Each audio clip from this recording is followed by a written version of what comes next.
What's up, players? This your boy Michael. Tonight we have a special guest, and I will be back with him right after this.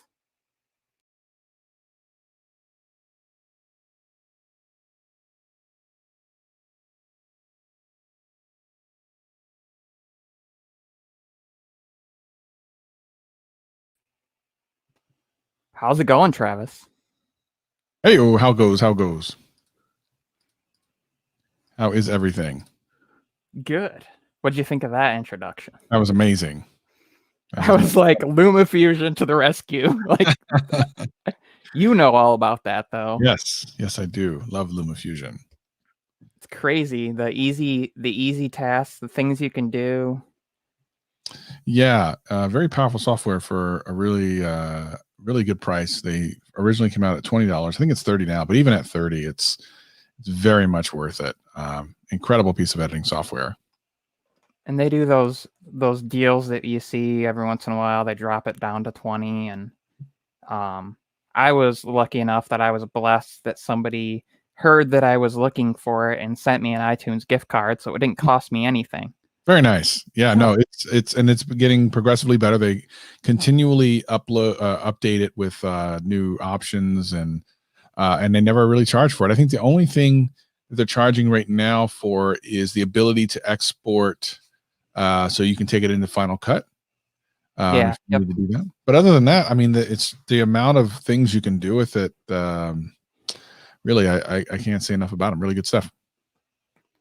It's funny because I've gotten to the point where I've tried to use desktop software, and I'm like wanting to reach up and touch the screen and do all the things you can easily do just with your hands and like the keyboard shortcuts and stuff. And it's like, I told somebody I felt like they needed to bring that to the desktop, but people are like, well, why would you want that? Well, because there's just things that are so much easier than any desktop software I've used. Obviously, it's a little different because you have a mouse, so you don't have the 2 points of contact. But Yeah, that's how I feel about editing on touch screens. It's so tactile, and for me, it's a little bit faster. I think I feel like I can be more accurate with edits because of it, but yeah, I've grown so accustomed to it that I have a hard time using a computer to edit anything anymore. Same here, and it's funny because I bet you're sitting there too, and you're on a computer that's more than powerful enough to do that. Oh yeah, just 100%. Yeah, so. Yeah, 100%. But yeah, I couldn't go back at this point.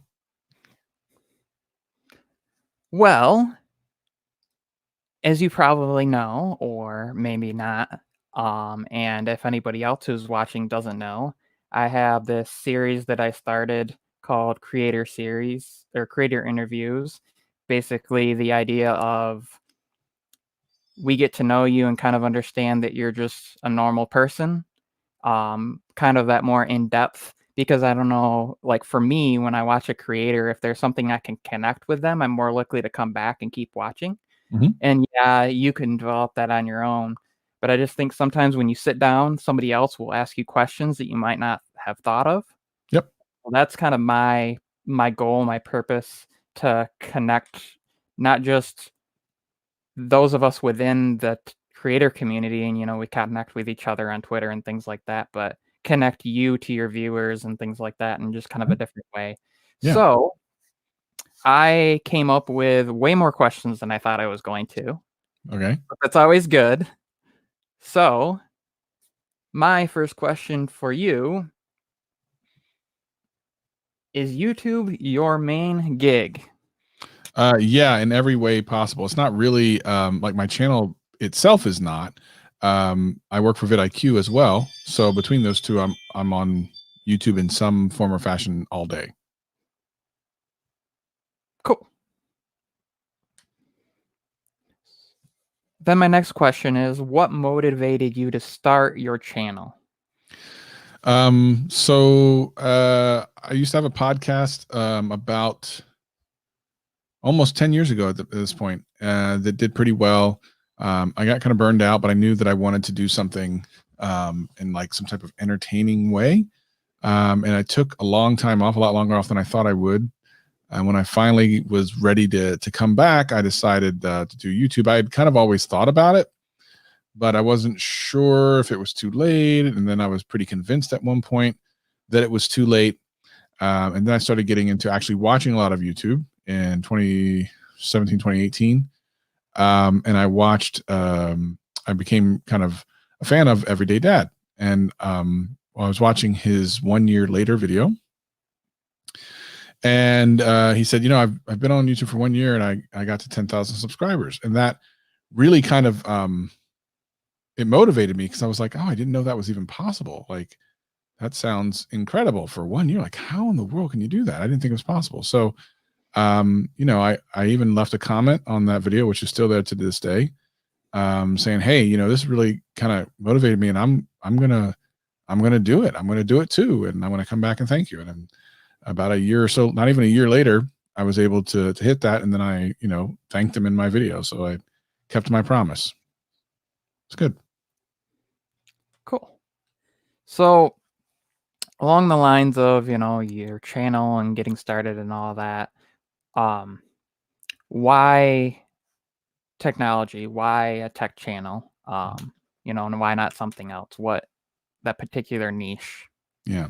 I originally wasn't sure what I was going to do. I knew that I needed to figure it out. But I've always been a huge fan of tech. Like, I've always had a lot of tech around, and I realized that it was something that I was, pretty passionate about in general.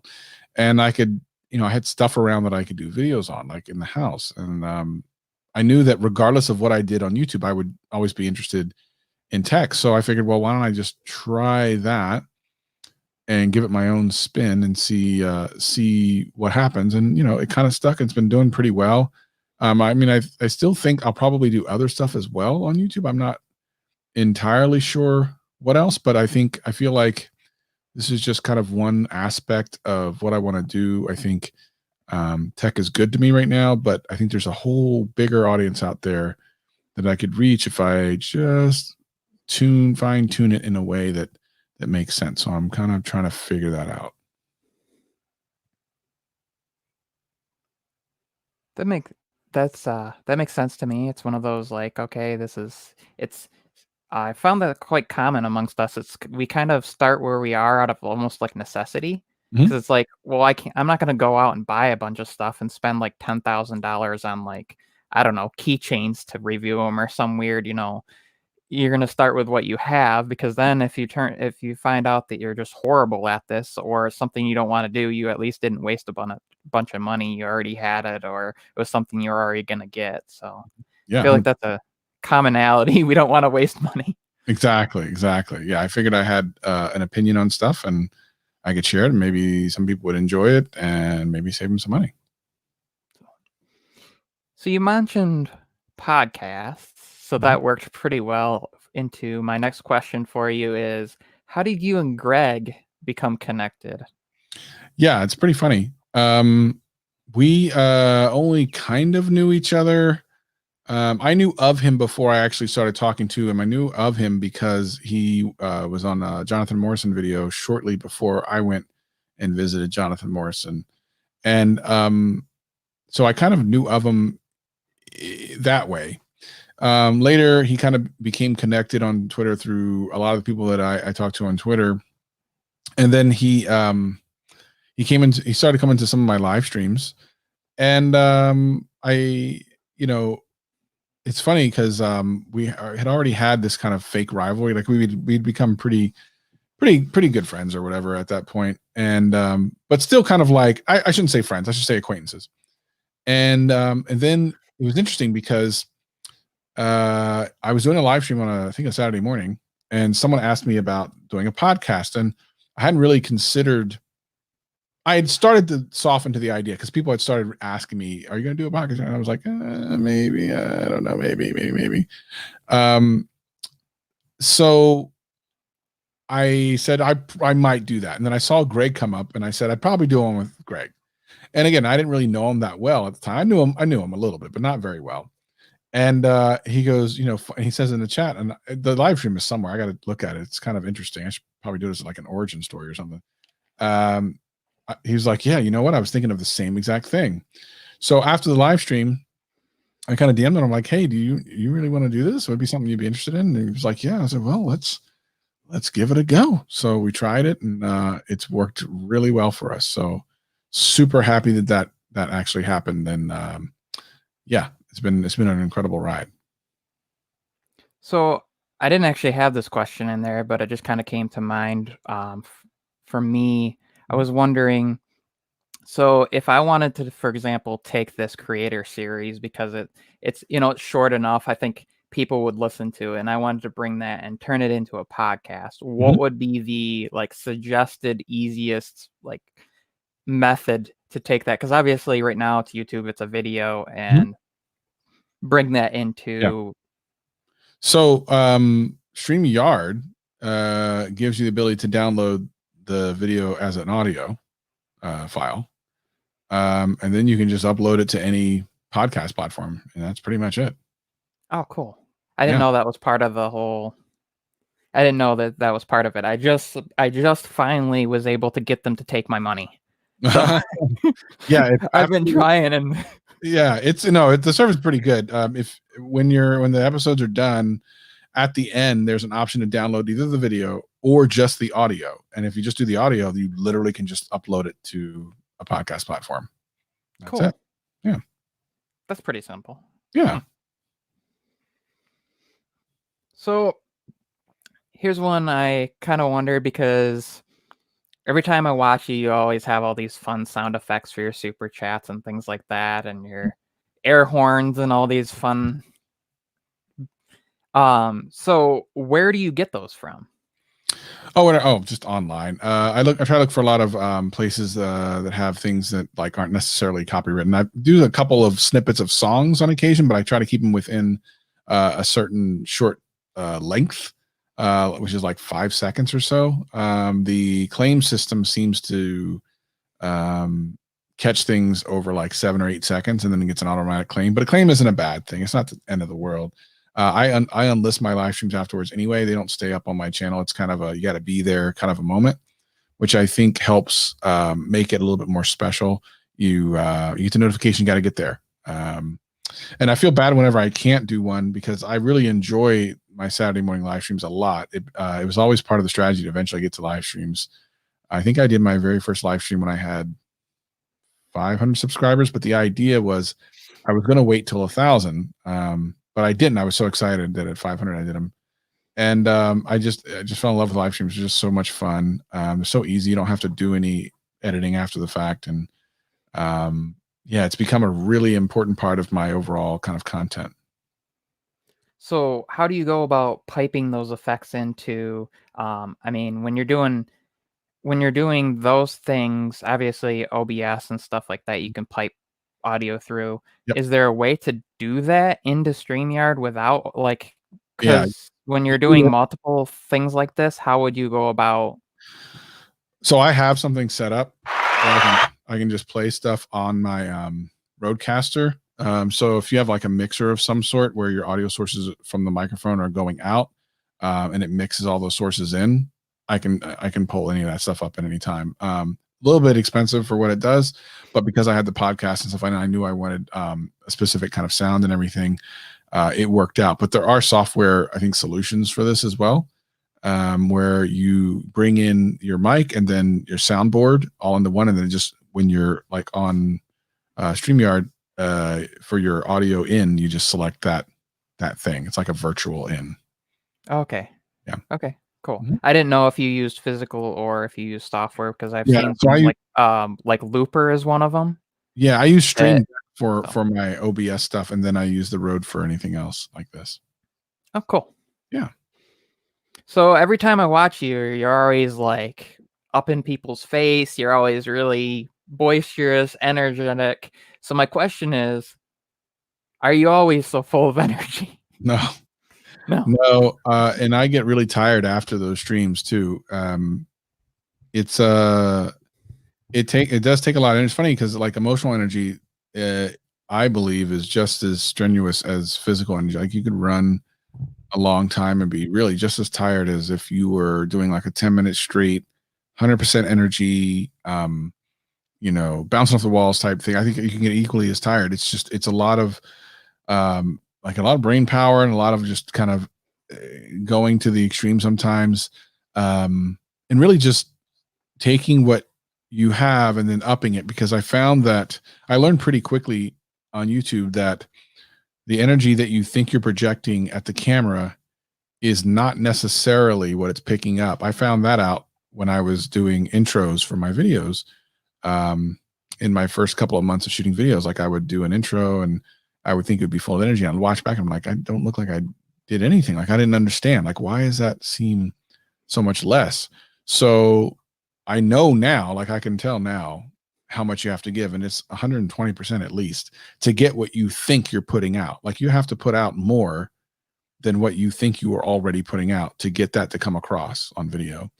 And that was a pretty good lesson to learn, even if you're just trying to be um, not like over the top energetic, but just like even like a mild energy. You actually have to come up a little bit more than what you think. Typically, what you think you're putting out is not actually what you're putting out. It's really interesting. I've had to figure that one out because you probably, oh, as you can tell, we've chatted a few times and different things. I'm not a super energy person. So when you say that, it's like if I'm just my normal energy level, I come off as boring and very mellow. So it's one of those things I've been working on trying to get, an emphasis in your words and Yes. projecting Mhm. and microphone placement and just like positioning of your body and all that. And It's I get weird. what you mean about like it being exhausting because like you said, I can run around all day. I have a almost 2-year-old boy, and I can run around all day with him and go grocery shopping and do all this stuff. And sometimes be fine, and I'll be up for like 20 hours straight with that. But I Mm. come on here and I'm on here for like a half an hour, whatever, and it's exhausting. And you're just like, how did I make it through that? Yeah. So I don't get how people do like 4, 5, 6, 7. There's people that do like 8-hour streams. Yeah, it's It crazy. just must be, and like uh Kyle from Bitwit and oh my gosh, their thing that they do every Tuesday is usually at least 2 hours. It's an Yeah. hour on one and an hour on the other, and I'm thinking that just must get, and that's beside their normal stuff, and that's besides putting out videos and people. I mean, I don't know how long how long is your process for your typical video? Like you shoot, you edit, Mm. like start to end. How long is your average? Do you know? Not that long. I'm really efficient with that stuff. Um, and it depends on the video, but I mean, I can shoot and have a video edited in just about an hour-ish, maybe a little bit more. It just depends. If it's a shorter video, I can do it in an hour easy. If it's a slightly longer video with I need to get some B-rolls and stuff, it's gonna be 90 minutes or whatever. But that's you compare that to a lot of people in the field, and that's like lightning fast compared to a lot of people. Yeah, I know for me, it's like I do a 3-minute video. It's like 4 hours, but that's between, well, it's shooting, and then if you don't like what you do, you reshoot. But usually it's like, I don't know. Do you, because you don't script anything, right? No. Mm-mm. So do you like pre-think, like pre-process? Because like Yeah. that's what I do. I just think through. I'm like, okay, this is the, and then it just comes out and Yeah, whatever. so I do a couple things, and it depends on the video, especially if I'm trying to go over any type of facts. A lot of times I'll pull it up on an iPad right before I go live. In the middle, sometimes I'll forget things, so I'll have to quickly pull it back up and reread it, and then kind of try to figure out how I'm going to disseminate that information and then give it back out. Um, but at the very least, at the very, very least, I'm looking up information before I start shooting. But more common, especially if it's a slightly complicated topic, I'm referring to it as I'm shooting. And on very rare occasions, I will leave everything still up and start editing, and then I forgot to say something there, and then go back. And that's pretty rare, but I have done that a couple of times so that I can quickly go, okay, this is missing a complete part that I meant to mention that I forgot. I think it'd be better. I mean, on occasion, I do outlines, just bullet points. I think those end up being better because then I don't miss anything. But I'm so stubborn when it comes to that stuff that I don't really want to do it, although I should. So I'm trying to be better. I think anyone who does this for any length of time is going to tell you they're always trying to get better. So my area of opportunity would be to be more what's the word I'm looking for? be more strict with myself because there's a lot of things that I want to say sometimes, and then I forget them after the fact. I'll even watch it like once after, and after I upload it, I don't typically watch the videos anymore. Like I've already watched it, it's fine. Um, I get to see the video in its entirety maybe one time, just to make sure there's no mistakes. Because the way I edit it's either really efficient or really terrible. It depends on how you look at it. Because I edit for the most part on waveforms. So I look at the audio for the breaks because I know when I have a good or a bad take. So I just cut out all the bad takes and then squash all the good takes together. That's usually my first run through. And then if there's any B-roll, I'll usually slap that on at the same time I'm doing music. And then it's the second roll is it. So I'm pretty fortunate that I haven't had too many times where I've made a mistake that I haven't caught, because I try to make it nothing's foolproof, but as close to it as possible. Because the first time I'm cutting everything there where it needs to be. And I've already said what I've wanted to say, and I know it's in there. I just got to get out all the crap in between. And then once I do that, it's done. It's just put audio on and then done. So Yeah, it's funny because I've done that for myself and I've done that for a couple other people. I had at least one person sent me something and goes, "This is crap. What do you think?" And I sent it back to him like 15 minutes later and go, "How is this better?" And sometimes that's all it takes is a second set of eyes and ears. But it's true. And for me, by the time I've done editing something, I've probably watched the thing over and over like 20 times, because sometimes I don't know if you do this, but you watch from just before, if you add in transitions to make sure it flows naturally and things like yep, that. And yep, it's yeah, absolutely. Yeah, it's important to understand what your workflow is so you can make it more efficient, so you can make it better, hopefully. where did right after this come from? Um, the funny thing, it's a transit. Really, it was only ever to be a transition between the beginning and the next segment. I never had any thought that people would make any kind of thing out of it. It was always what up plays was always from the day one was like, that's going to be the phrase. Like, and then it's funny because, the audience will tell you what they like. You can go into it thinking this is what's going to be the thing. And to a certain degree, the whole player thing is definitely what people identify with the channel. But that came out of nowhere. I didn't know when people started saying, I'm like, why are they connecting with that? Like, I have no idea why. And then I started saying, okay, well, instead of fighting it, let me just start getting into it. So then I started really kind of juicing it up a little bit. Because if you watch like the first couple of times back in 2018 that I was using it, I was just like, there was no energy behind anything. And as people started kind of connecting with it, I was like, okay, let me just put some more energy behind it. Again, that thing we talked about, where when I'm saying it, I'm like, I'm putting so much on this. Like, it seems silly. And then you watch on the other side through the video, and it's like, okay, that's the energy I thought it was, but it felt like I was putting out 200%, and it came out at 100%. It's kind of weird because that's one of the things that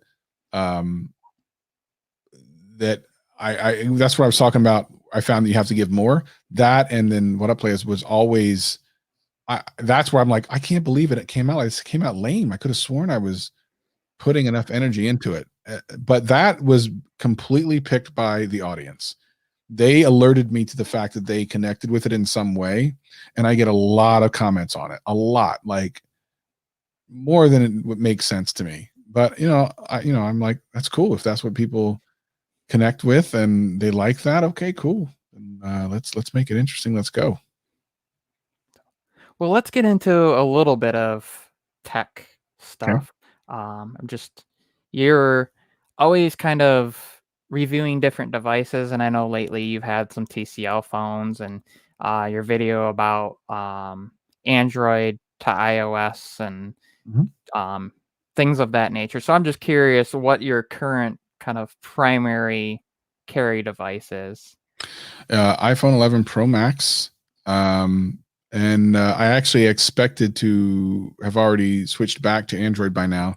But the OnePlus 8 Pro was a little bit more expensive than I was hoping it would be. So I've been holding out. The idea was going to be to go back with the OnePlus 8 Pro, likely Note 20. Now, here's the other thing. This whole year has been weird. With coronavirus and everything, all types of people are shipping stuff in weird time instances, in different time periods, and like the iPhone's going to be delayed this year, and the Note may or may not be delayed. Like, there's all these weird things. OnePlus's hand was forced to be released. So I expected my cadence to be different. And instead of it being me being on Android now, and then potentially again on Note, and then but maybe back to iOS, depending on what the 12s kind of are like. Right now, I've just been iOS since like November of last year.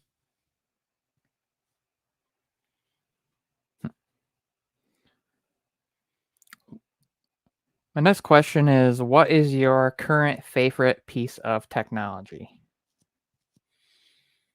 I mean, there's a couple of things. I really dig. I actually dig this setup for my podcast. It's really cool. Even though when I bought it more as a tool than something I thought would be actually cool. But I really love this Rodecaster mixer. It allows me to do the podcast, allows me to record things, allows me to do the sound effects.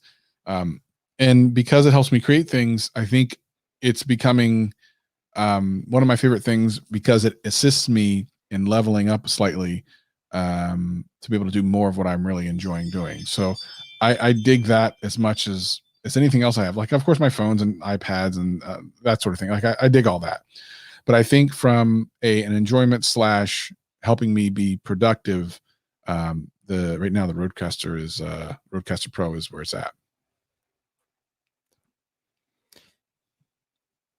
And then on the lines of kind of you're talking about how things are changing, and you're talking about the whole thing with the coronavirus and how these companies are kind of, maybe pushing some stuff back. But so what tech would you be looking forward to coming out this year then?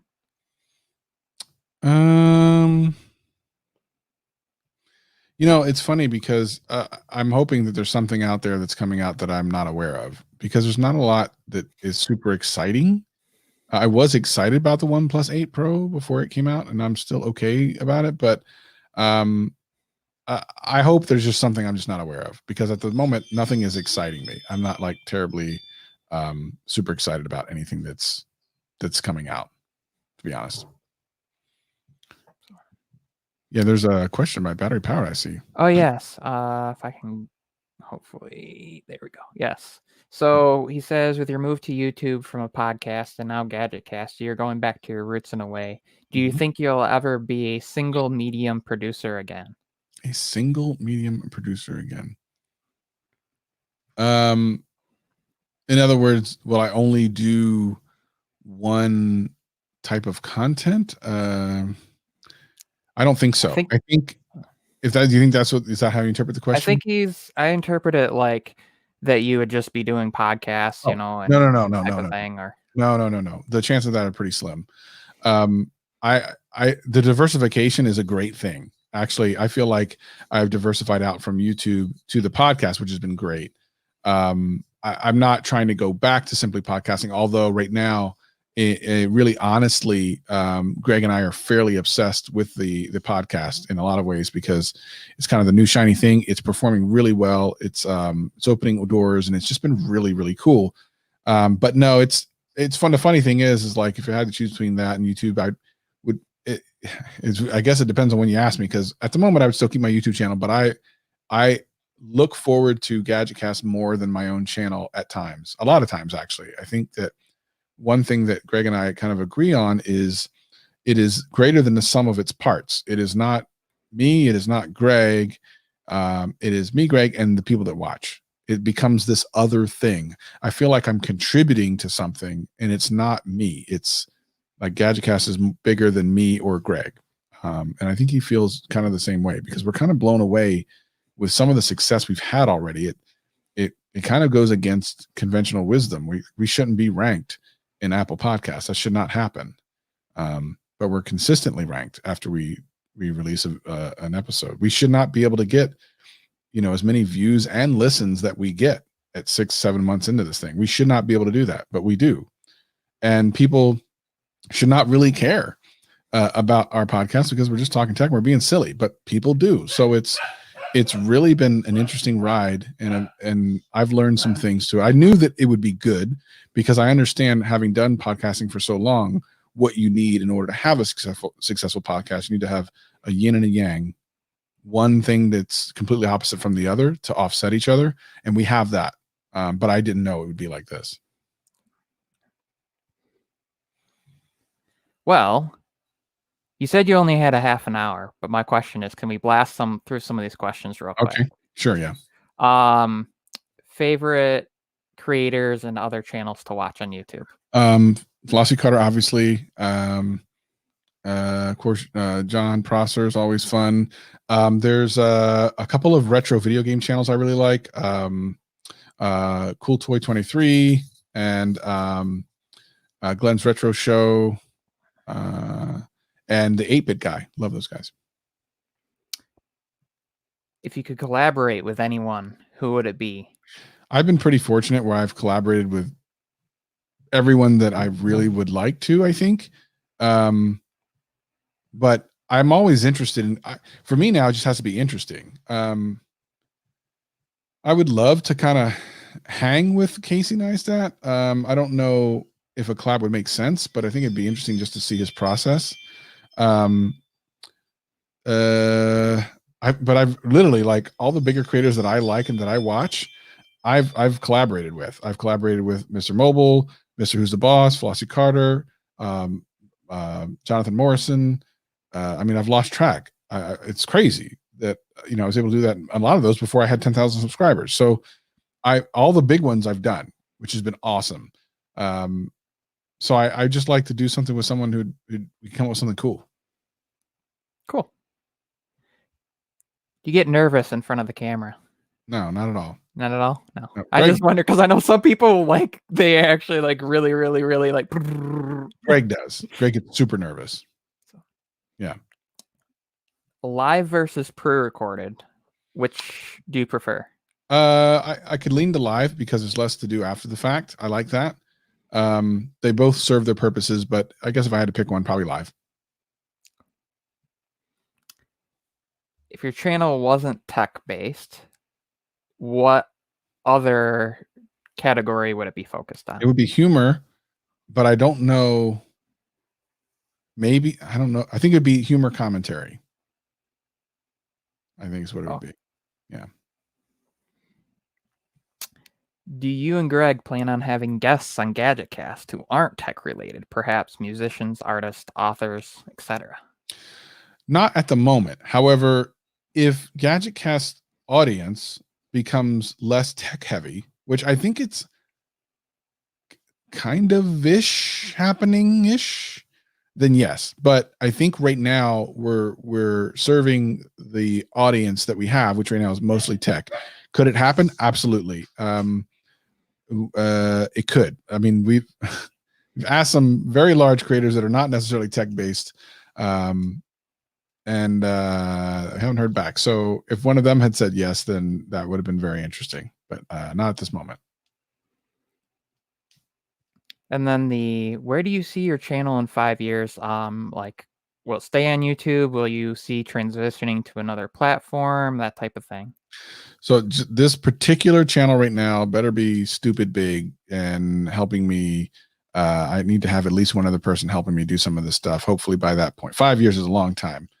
So I'm hoping that by then I'm really just kicking it and killing it, with a very small, tightly connected team. But yeah, I mean, then hopefully another channel of some sort. I'm still trying to figure that out. So we should see. What are your favorite genres for music and movies? Action movies, and I just like a lot of different types of music. R&B and hip hop primarily, but I do listen to just about everything. But action movies for sure. Okay. If you could play a character in a movie, who would you be and why? Just curious, like. Some type of superhero, I guess. I don't know why I'd say Wolverine, because I've always liked Wolverine, I guess. And a random one, because I always have to throw some food thing in there. What's your favorite ice cream flavor? chocolate chip cookie dough, or cookies and cream. Both are 1 and 2. Cool. Yeah, Well, thank you. Um, I kept you over a little bit, that's okay.